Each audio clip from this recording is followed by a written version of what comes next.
Lake Effect brings you conversations about what's happening in Milwaukee and the people, places, and organizations that shape the community. This is Lake Effect Spotlight from WUWM, Milwaukee's NPR. With a new year, often comes resolutions, but it doesn't have to be about your physical health. Instead, you could focus on your financial health. Author and financial educator Berna Anat, a self-described financial hype woman and rich auntie in training, talks with WUWM's Jimmy Gutierrez about how to approach refocusing on your finances this new year. A lot of your work, like you said, you're focused on first-gen folks, people of color, people that just haven't grown up with or had the option of generational wealth and what that could mean for safety and all these things. And then thinking of money that way, it's not just money, right? It's shame, it's trauma. This is a big question, but what are some of the hangups you see in the way that we kind of have relationships with money that could unstick us from a debt journey or help us on our way through a debt journey? Oh, for sure. That's a great question. I will say straight up that everybody in the club has shame. Everybody in the club has shame about money to some degree, to some flavor, because for so many BIPOC families, for second gen families, immigrant families, the kind of resounding theme is, oh, we don't talk about money. Most of the people I work with come from families where they either didn't talk about money at all, or the ways that money was talked about was already preloaded with shame and guilt or not enoughness. And to be clear, these things are not just like magical feelings that like came down from above, like our ancestors just sort of gave us this baggage. This is stuff set up systemically. You know, a lot of, again, immigrant first gen BIPOC families in their histories or even in their immediate lineage, they felt the actual effects of being underpaid. Like any kind of wealth building tactics are totally kind of out of reach for them. Getting the information gate kept, actual like colonization, pillaging of their wealth, however many generations back. From there, we're taught these messages of shame, of because you don't have enough, that's your fault. I'm gonna be a little bit of like a bootleg, completely unlicensed mental health person because I love that stuff. Okay, we're here for it. We're here for just like know that this is like incredibly unlicensed words, but I am going through my own, I've been going through my own therapy journey and understanding that things, for example, in like our personal relationships and romantic relationships, there are things that we've learned from our parents and our caregivers that we carry on into our adult relationships. Same exact thing for our money brains. There are things that we learn from our caregivers and the world around us that we bring into our adult financial behaviors. So I just really want to invite a lot of, again, grace, space, understanding it's not easy to be the person kind of in between generations trying to figure it out and stop the cycle, because it's a big ask. It's a big lift. So I want to play a little game with you. I mined some questions from folks around Milwaukee. And when I told them I was talking to you, I was just like, do you have anything to ask your future rich auntie? What would you like her to give you advice on? So would you be up to answer some of their questions? Oh, 100%. I'm always trying to practice my future auntie like self. So let's go. Okay, perfect. So the first one, can I trust Google to teach me how to budget because my rent is high? How much should I be spending and saving? Great question. It's really common now to just turn to the Googles or the Chat GPTs and be like, help, fix it for me, please. I would trust Google to a certain degree in that it might give you the general information, like the sort of general advice of budgeting when your expenses are super high.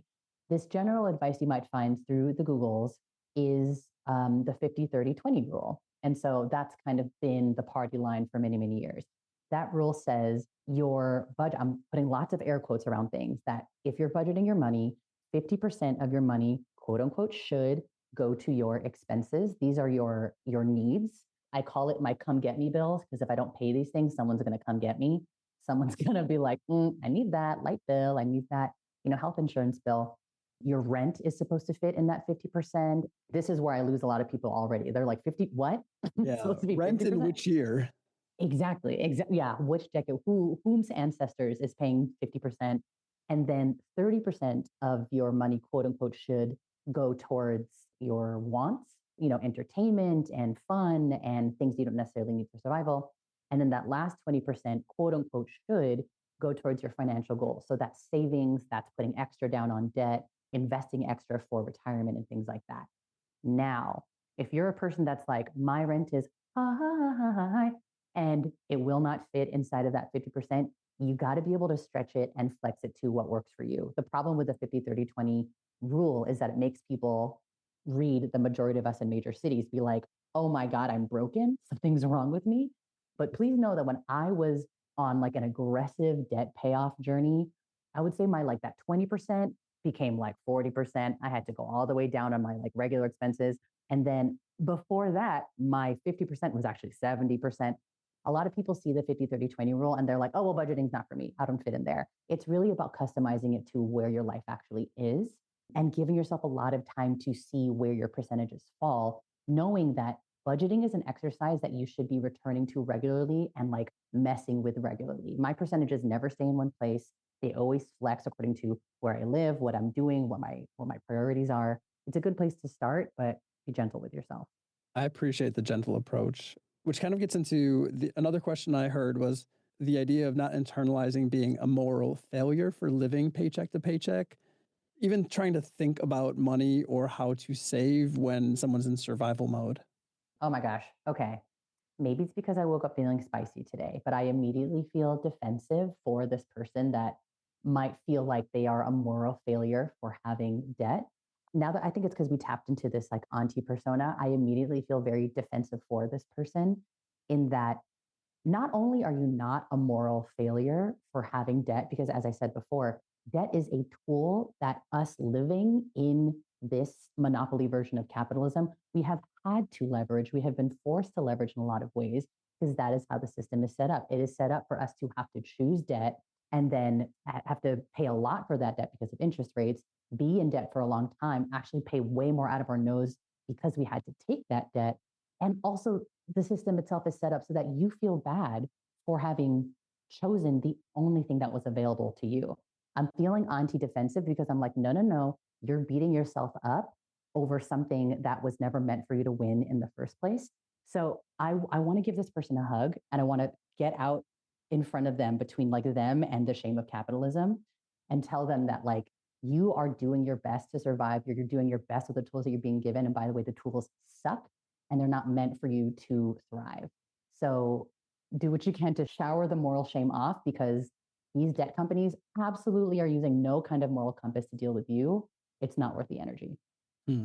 Last question. And I got a lot of work questions too, but this comes from people who feel like they're either starting a job or they've left a lot of money on the table when they started a job because they didn't know how to ask for a raise.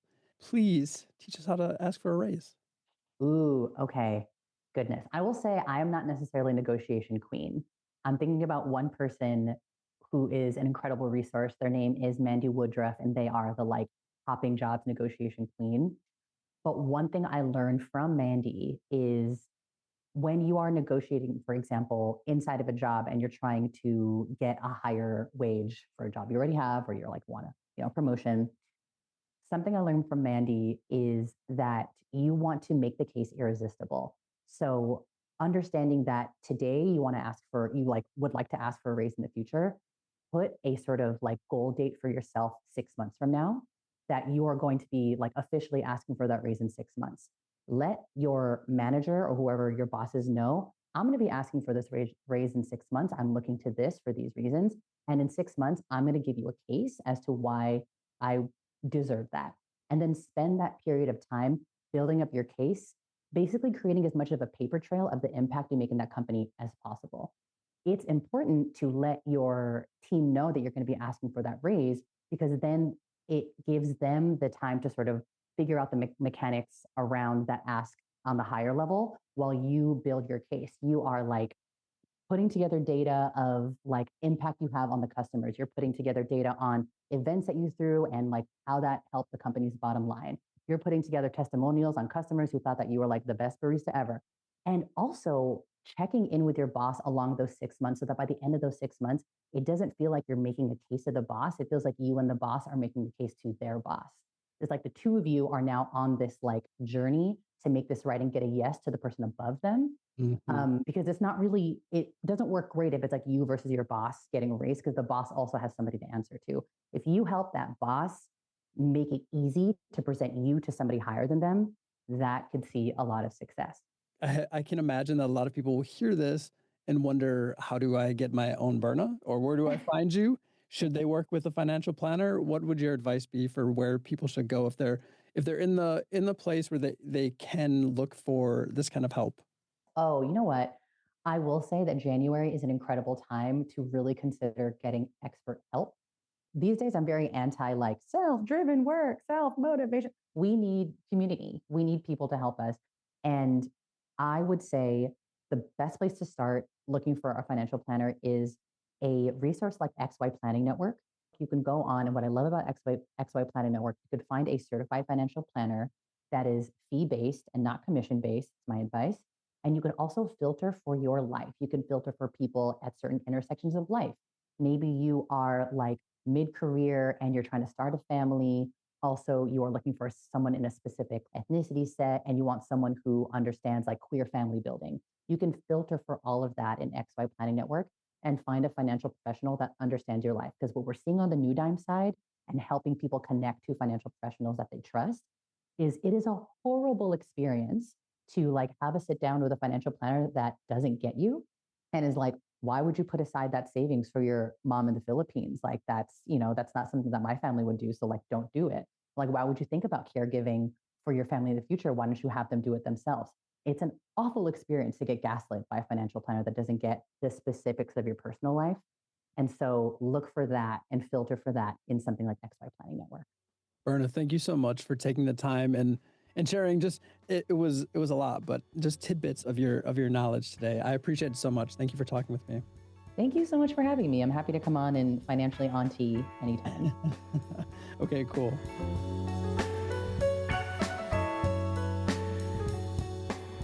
Berna Anat is an author and financial educator. She spoke with WUWM's Jimmy Gutierrez.